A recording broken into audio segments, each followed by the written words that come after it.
MSME में, तो please note करें एमएसएमई। पहली बात तो सर, पहली बात तो आप ये ध्यान रखें, आप अगर एमएसएमई से डील कर रहे हो, एमएसएमई से डील कर रहे हो और एमएसई, और ये नहीं है आप भी खुद भी एमएसएमई हो तो भी आपको सेक्शन 23 ऑफ एमएसएमई एक्ट ध्यान रखना पड़ेगा। तो एमएसएमई अगर आप से डील कर रहे हो, ठीक है जी, तो ऐसे केस में जो इंटरेस्ट प्रोवाइड करना सर कंपलसरी है। वहां पे वर्ड शैल लिखा हुआ है, वहां वर्ड लिखा हुआ है शैल एमएसएमई एक्ट के अंदर। तो पहली बात तो इंटरेस्ट उसको प्रोवाइड करना है, और क्योंकि वो इंटरेस्ट प्रोवाइड करना है, टीडीएस तो कटेगा नहीं, तो ऐसे केस के अंदर वो इंटरेस्ट डिसअलाउड भी है। तो उसको यहां पे लिखना है। अगर मान लीजिए आप कहते हो मैं इंटरेस्ट प्रोवाइड नहीं कर रहा, तो सर आपको क्वालिफाई करना पड़ेगा कहां पे, 3CB के 3 नंबर में, या फिर अगर आप 3CA यूज कर रहे हैं तो मेन ऑडिट रिपोर्ट को क्वालिफाई करना पड़ेगा। मैं क्लियर हूं आपको सर, ये बहुत ज्यादा इंपॉर्टेंट है। अप्रिशिएट करें एमएससीबी, यहां पे आप नहीं लिखोगे क्योंकि अगर आपने इंटरेस्ट प्रोवाइड नहीं किया, पर 3CB का 3 नंबर या फिर 3CA में अगर 3CA यूज कर रहे हो तो जो मेन ऑडिट रिपोर्ट है उसको आपको क्वालिफाई करना पड़ेगा। ठीक है sir. Now let us come to 48 sir two. Sir 1 minute, अकेले अकेले क्रेडिटर के लिए निकाल के देखना पड़ेगा कि कितना इसका इंटरेस्ट बनता है? हाँ सर, निकालना पड़ेगा सर। इसमें एमएसएमई के ना सर क्या लिखा हुआ है, जो एमएसएमई एक्ट क्या है उसके 45। अंदर, जो एमएसएमई एक्ट के अंदर कवर होता है। और अभिषेक हम्म। माइक्रो एंड स्मॉल की बात कर रहा है, मीडियम की बात नहीं करता, प्लीज अभिषेक हाँ कीजिएगा। जी, ठीक तो है जी। उसके इसके अंदर वो एक्चुअली क्या बोलता है, आपको 15 डेज में पेमेंट करनी है। और अगर आपका फोर्ट एग्रीमेंट है तो agreement could be covered 45 days, right. Hmm तो मान लीजिए आप, मैं मान के चल रहा हूँ आपका सबके साथ एग्रीमेंट है, हम्म राइट। हम्म। तो 45 डेज के अंदर अगर आप पेमेंट नहीं कर पा रहे हो तो आपको इंटरेस्ट प्रोवाइड करना जरूरी है, that's what I am saying. अगर आप नहीं कर रहे हो तो ऐसे केस में आपको सर क्वालिफाई करना पड़ेगा, that's what I am saying. 45 days from the date of invoice. From, हाँ जी, डेट ऑफ इनवॉइस या ड्यू डेट And लगा ले, जो भी ड्यू डेट लिखी हुई है, that's the thing. As per agreement जो ड्यू डेट है उसके 45 days के अंदर। सर एग्रीमेंट मतलब ड्यू डेट का मतलब ड्यू डेट बढ़ा नहीं सकते, मतलब there has to be hypothetical situation नहीं हो सकती। मैंने आपको माल सप्लाई कर दिया, आपको इनवॉइस भी दे दिया, आप बोलोगे जी इस इनवॉइस की ड्यू डेट 4 महीने से बाद शुरू होगी, वो काम नहीं हो पाएगा सर, अप्रिशिएट कीजिएगा। तो वो इनवॉइस डेट के बाद से 45 days हाँ, होगा इनवॉइस इसमें। डेट मान ले, मैं मान के चल रहा हूँ सारा काम हो चुका है, रेट ऑफ इंटरेस्ट क्या रहेगा इसमें? तो वो तो उसमें लिखा हुआ है, लॉ में लिखा हुआ है सर, उसके अंदर लिखा हुआ 4% रहेगा। नितिन सर 45 डेज से ज्यादा हम एक्सटेंड नहीं कर सकते हैं अपना ये एग्रीमेंट है। की हम, you can't sir, you can't extend it, you can't मतलब एक्सटेंड। ये रिस्ट्रिक्टेड और है 45 डेज। 15 से 45 भी तभी जाएंगे जब आपका एग्रीमेंट होगा। अगर if this no agreement, only 15 days. ठीक है सर, ठीक है, ठीक। ठीक है। सर ये फाइनेंशियल ईयर 23-24 से है या 22-23 से ही है? नहीं सर, नहीं सर, आप वो तो आप उसकी बात कर रहे हैं सर, एमएसएमई एक्ट के अंदर वो जो 43B की बात कर रहे हैं, प्लीज अप्रिशिएट कीजिए, वो तो 43B टिकट डिसअलाउंस की बात कर रहे हैं। क्लॉज 22 टॉक्स अबाउट इंटरेस्ट की बात कर रहे हैं सर, प्लीज अप्रिशिएट कीजिएगा। जो आप बात कह रहे हैं एकदम सही है, जो 43B पे पूरे पूरे अमाउंट को डिसअलाउ करने की बात कर रहा है वो अगले साल से है सर। यहाँ पे जी सिर्फ मैं इंटरेस्ट एलिमेंट की बात कर रहा हूँ सर आपसे। ठीक है सर। हाँ जी। वो मैंने आपको बोला बलवंत जी कि आपको इंटरेस्ट को प्रोवाइड करना पड़ेगा as per SME act, right. Thank और अगले साल से जब आप अगले साल टैक्स रिपोर्ट बनाएंगे, मैं मान के चल रहा हूं अगर चेंजेस नहीं हुए तो ऐसे कैसे पूरा पूरा अमाउंट डिसअलाउ हो जाएगा। ठीक है सर, क्लियर। करते हैं। अच्छा, 43BH में सॉल्यूशन की बात करते हैं। मैं इस इश्यू पे नहीं पढ़ूंगा कि, अच्छा मेरी एक छोटा सा आपसे रिक्वेस्ट ये है, जब मैं कोई बात बोलूं सर आंसर दीजिएगा ताकि मोनोटोनी ना रहे, राइट। क्वेश्चन आपका किसी कंसर्न में है, मेरा वो टॉपिक खत्म हो जाए then you can ask question, फिर मैं नेक्स्ट टॉपिक बढ़ूंगा, वो बेटर रहेगा। 43BH में मैं इस इशू पे नहीं पढ़ूंगा कि क्या सप्लायर की डेफिनेशन में या फिर माइक्रो स्मॉल के अंदर क्या ट्रेडर कवर्ड है या नहीं है। मेरा पर्सनल मानना है ट्रेडर कवर्ड है। अगर आपको देखना है क्यों कवर्ड है, आप सप्लायर की डेफिनेशन पढ़े, जो हम आज अभी यूज नहीं कर रहे। पर आज मेरा क्वेश्चन सिर्फ सॉल्यूशन पे है। क्वेश्चन ये है कि अगर 43BH में दिक्कत आ गई है तो सॉल्यूशन क्या है, और मैं आपको लिख के ले रहा हूं, 4 के बाद 5वां सॉल्यूशन नहीं है। मैं 4 सॉल्यूशन बता रहा हूं और सबका बेस बताऊंगा। और टेक माय वर्ड्स सर, इनमें से 2 या 3 सॉल्यूशन आपने सोचे भी नहीं होंगे, सुने भी नहीं होंगे, राइट। और मेरी पर्सनल आपसे रिक्वेस्ट है, किताब साथ में लेके रखेंगे, इनकम टैक्स एक्ट आपके पास हमेशा होना चाहिए, राइट। ताकि इसको समझाने के लिए आपको इनकम टैक्स एक्ट में जरूर जाना पड़ेगा, राइट। राइट नाउ मैं पीपीटी अभी नहीं खोल रहा हूं और ये चीजें सीधी सीधी समझा सकता हूं मैं आपको। सबको सेक्शन याद है 43BH में क्या हुआ।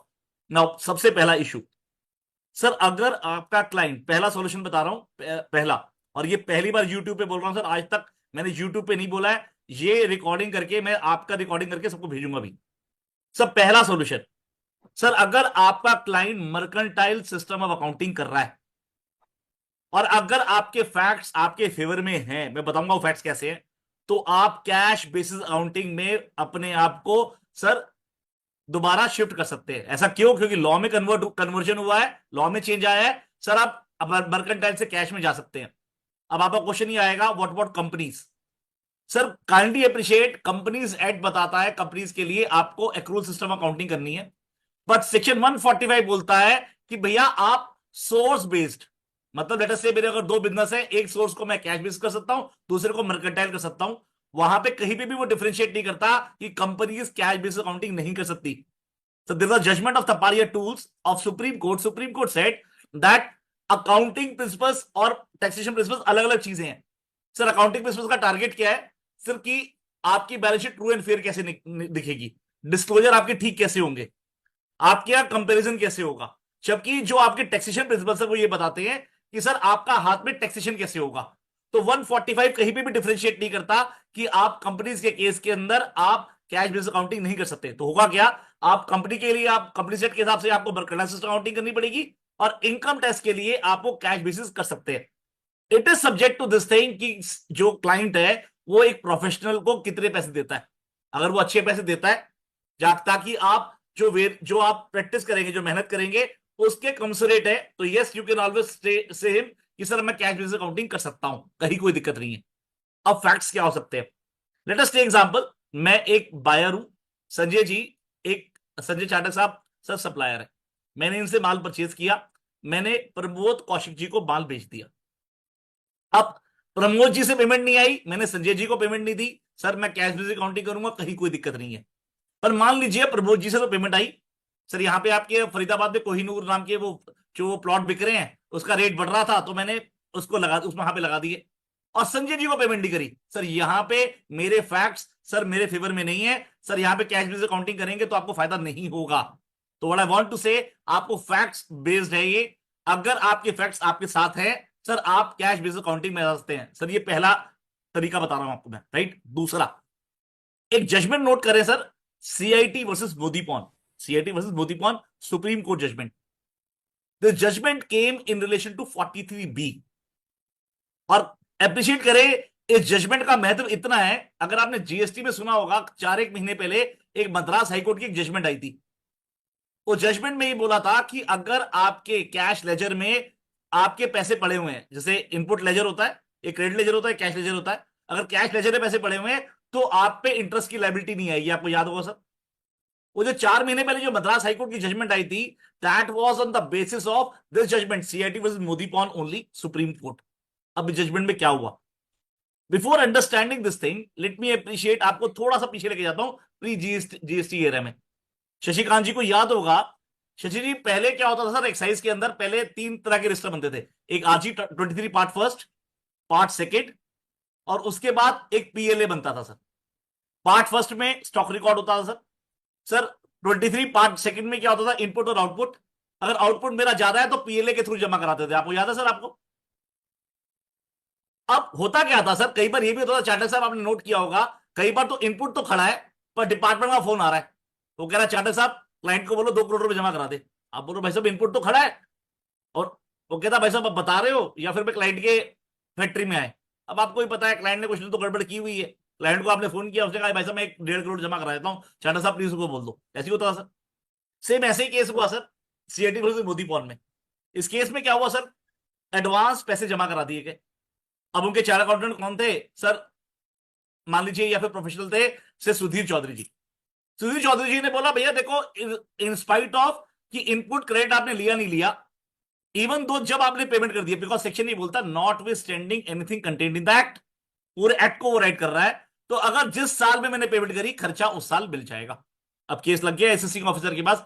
सर एसएससी ऑफिसर ने बोला भैया आपने इसे क्रेडिट तो लिया ही नहीं है, तो एडवांस पेमेंट है, खर्चा कैसे ले लिया? सर सुधीर जी ने बोला भैया आप सेक्शन देखो, सेक्शन में यही बात लिखी है।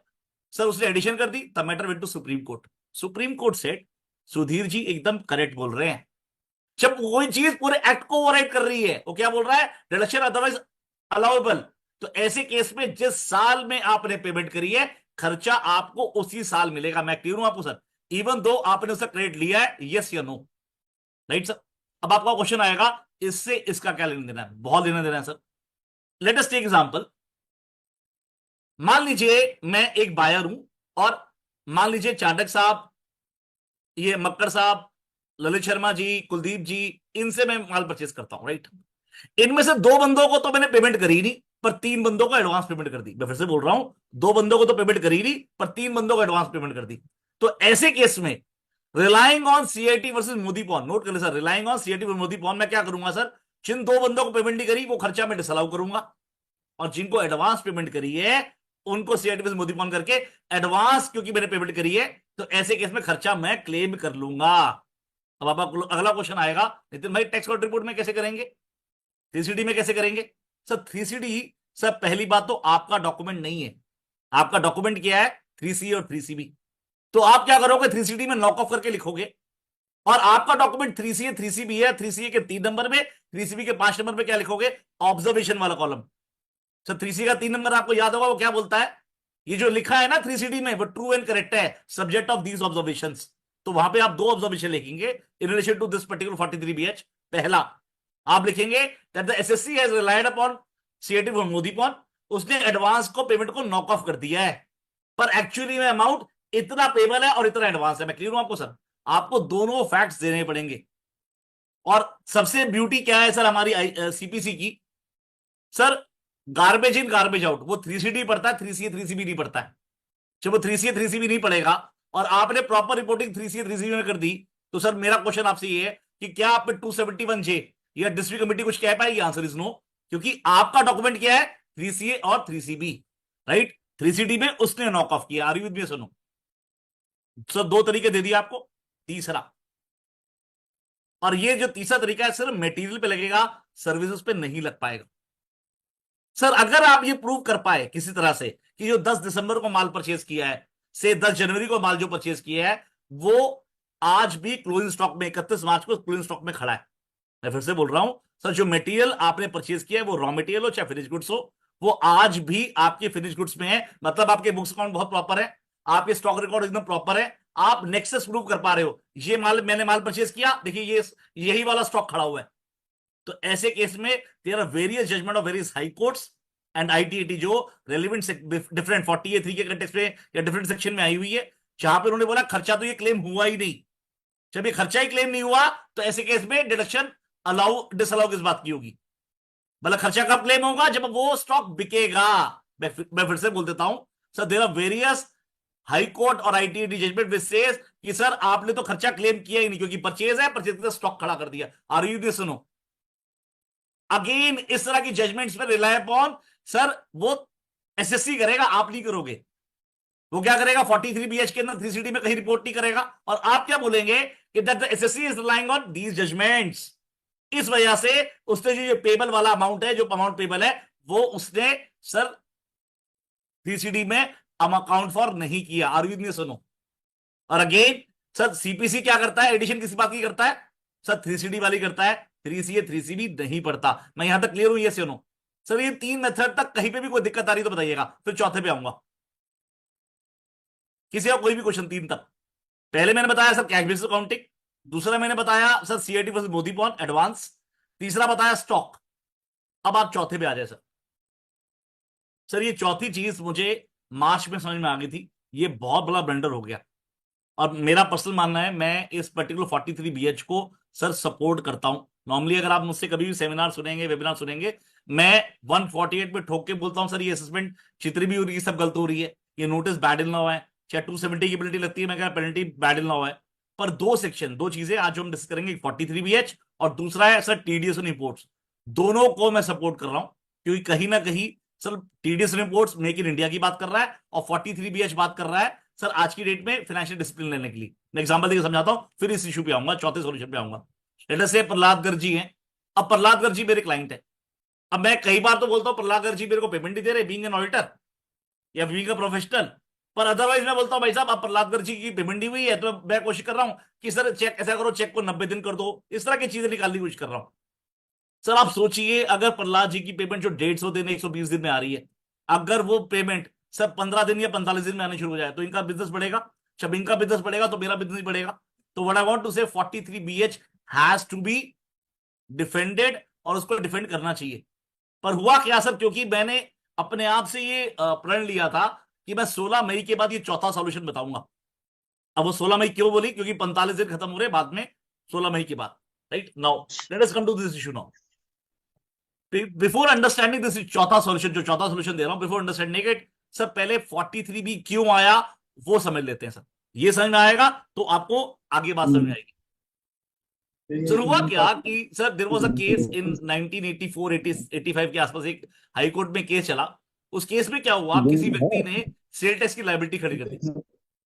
जब सेल टैक्स की लायबिलिटी खड़ी कर दी और उसने पेमेंट नहीं करी, जब पेमेंट नहीं करी तो डिपार्टमेंट ने बोला भाई साहब आपने तो पेमेंट तो करी नहीं, आप खर्चा क्लेम कर रहे हो। तो सर संजय जी उनके चार्ट अकाउंटेंट थे, तो संजय जी ने बोला भाई साहब मैं मैचिंग कंसेप्ट से तो कर सकता हूं। तो matter went to high court. तो उन्होंने बोला सर देखो ये पेमेंट भी नहीं कर रहे हैं और खर्चा भी क्लेम कर रहे हैं। तो हाई कोर्ट ने बोला भाई गलती कहां पर है, बार कहां पर है? There is no bar. तब 43 भी नहीं था, kindly appreciate, there was no bar. सामने वाला मैचिंग कंसेप्ट के साथ खर्चा ले रहा है। अगर सामने वाले को सेल टैक्स की लायबिलिटी पे नहीं करी, उसको प्रोसिक्यूशन होना है, कोई पेनल्टी लगनी है, कोई इंटरेस्ट आना है, वो तो सेल टैक्स के एक्ट में लगेगी ना। इनकम टैक्स में कहां दिक्कत है? To overcome this sir they brought in 1987 में, अगर मैं गलती नहीं कर रहा हूं, दे ब्रॉट इन 43B। और 43B में ऐसे लिखा notwithstanding anything contained in the act deduction otherwise allowable, और क्लॉज ए में लिखा any sum payable by way of tax fees blah blah, ऐसे लिख दिया सर, क्लॉज ए एक डाल दिया, राइट? अब हुआ क्या सर, दोबारा केस लगा, दोबारा एक और केस आया। अब इसमें सीए सुधीर जी थे, तो उस केस में again sale tax liability. Sudhir ji ने आर्ग्यू किया कि भाई ये जो 31 मार्च को जो सेल टैक्स की लायबिलिटी है ना, ये तो वर्ड इंकर्ड है, ये पेबल नहीं है। मैं फिर से बोल देता हूं सर, पेबल तो वो 1 अप्रैल को होती है, 31 मार्च की लायबिलिटी, मैं सारी लायबिलिटी की बात नहीं कर रहा, जो क्वार्टर जो महीना 31 मार्च को खत्म होता है, वो सर लायबिलिटी जो है ना वो इंकर्ड है, वो पेबल तो 1 अप्रैल को होती है। ठीक है सर, 1 अप्रैल को होती है। तब matter went to high court. High court ने बोला एकदम करेक्ट, काइंडली अप्रिशिएट। उसने बोला भैया हर एक वर्ड का मीनिंग होना चाहिए। They relied upon the judgment of C Abraham versus ITO 41 ITR 425, जहां पे सुप्रीम कोर्ट ने बोला था कि भैया जब जब कोई लॉ आप पे सर कोई सिविल लायबिलिटी फास्टन कर रहा है, तब तक उसको कंस्ट्रू करना है स्ट्रिक्टली, जो लिखा है उतना ही पढ़ना है। उन्होंने बोला there is a hell lot of difference between the word incurred and payable. अब क्योंकि ये खर्चा सिर्फ इंकर्ड हुआ है, पेबल नहीं है 31 मार्च को, तो ऐसे केस में, और वहां पे सेक्शन में क्लॉज ए में क्या लिखा हुआ है, एनी सम पेबल। तो उन्होंने कहा पेबल 1 अप्रैल को है तो 31 मार्च वाला खर्चा आपको अलाउ होगा, 43 भी नहीं लग पाएगा। To overcome this sir they brought expression 2। खोले सर 43B का एक्सप्रेशन 2 खोल ले सर एक बार। 43B expression 2, I believe everybody is there, right? 43B expression 2 वो क्या बोलता है? अब एक एक वर्ड को ध्यान से पढ़िएगा sir. For the purpose of clause ए, क्या बोल रहा है? For the purpose of clause ए, जिसने क्लॉज ए की बात कर रहा और किसी की बात नहीं कर रहा। For the purpose of clause A as in force at all material times, any sum payable means a sum for which the CC incurred liability in the previous year, even though such sum might not have been payable within that year under the relevant law। वो क्या बोल रहा है कि भैया any sum payable कैसे माना जाएगा? इंकर्ड वाला अमाउंट भी माना जाएगा, और kindly appreciate it is only for clause A. अब हुआ क्या सर, ये जो क्लॉज ए है वो डाइल्यूट क्यों हो गया? क्योंकि प्रोविजन 1 डाल दिया। प्रोविजन 1 में क्या बोला कि भैया 139 एक की डेट तक अगर आप पेमेंट कर दोगे 43B की कोई आपकी डिसअलाउंस नहीं होगी। और हुआ क्या, जब 43B एच लेके आए, उन्होंने प्रोविजन 1 में क्या लिखा? Other than clause H. तो काइंडली अप्रिशिएट, अब मेरा क्वेश्चन ये है, जो लायबिलिटी आपकी 20 फरवरी को आ रही है, 10 मार्च को आ रही है, जिसके 45 डेज या 15 दिन आपके 31 मार्च के बाद खत्म हो रहे हैं। मैं फिर से बोल रहा हूं सर, जो लायबिलिटी आपने खर्चा, कोई सर्विस का बिल लिया, कोई आपने परचेज करी, जिसकी लायबिलिटी कब आ रही है आपकी? 20 फरवरी, 25 मार्च, जिसका सर 45 दिन या 15 दिन 31 मार्च के बाद खत्म हो रहा है। तो ऐसे केस में you can very well argue like this कि सर ये इनकर्ड है, पेबल नहीं है, बिकॉज एक्सप्रेशन 2 किसके लिए है? Only for clause A. Argue सुनो सर, यहां तक समझ में आया? यस या नो? Yes sir. मैं दोबारा रिपीट करूं सर इस बात को? क्या कोई दिक्कत नहीं सर, जरूरी नहीं है, मैंने 25 क्वेश्चन दिए कि 25 के 25 के आंसर लेंगे। टारगेट ये है, जो मैं बोल रहा हूं वो समझ में आना चाहिए। आरुष भैया, किसी का कोई भी क्वेश्चन यहां तक?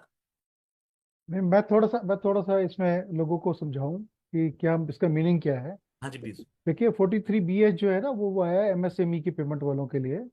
और उसके अंदर ये था कि आपको 45 डेज और 15 डेज में अगर पेमेंट नहीं करते हो तो जो मेरा खर्चा है वो डिसअलाउ माना जाएगा, और उस साल में वो खर्चा अलाउ होगा जिस साल में एक्चुअली पेमेंट हुई है।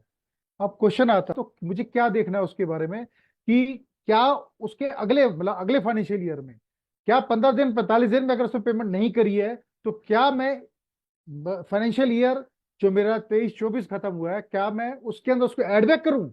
ये क्वेश्चन है जिसके बारे में नितिन कंवर जी बता रहे हैं। अब आप थोड़ा सा उसमें प्लानिंग आप इसकी बताइए, अब आप क्या कह रहे हो।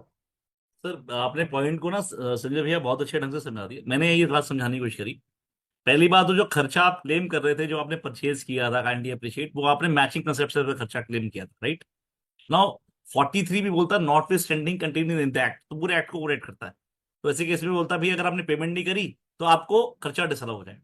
अब मैं आपको जो बात समझाने की कोशिश कर रहा हूँ, काइंडली अप्रिशिएट, अगर आप सेक्शन 2 को पढ़े, जहां पे आपका जो खर्चा पेबल हो रहा है 31 मार्च के बाद, पेबल हो रहा है 31 मार्च के बाद, तो ऐसे केस में वन के very well argue, if you read 43B को पूरा पढ़ें आप, राइट, तो इसका मतलब होता है वो खर्चा जो प्रीवियस ईयर में अगर आपने कर दिया हो तो काइंडली अप्रिशिएट वो इट सम पेबल होना चाहिए, क्योंकि एक्सप्रेशन 2 बोल रहा है कि भैया payable will include incurred only for clause A not for clause H.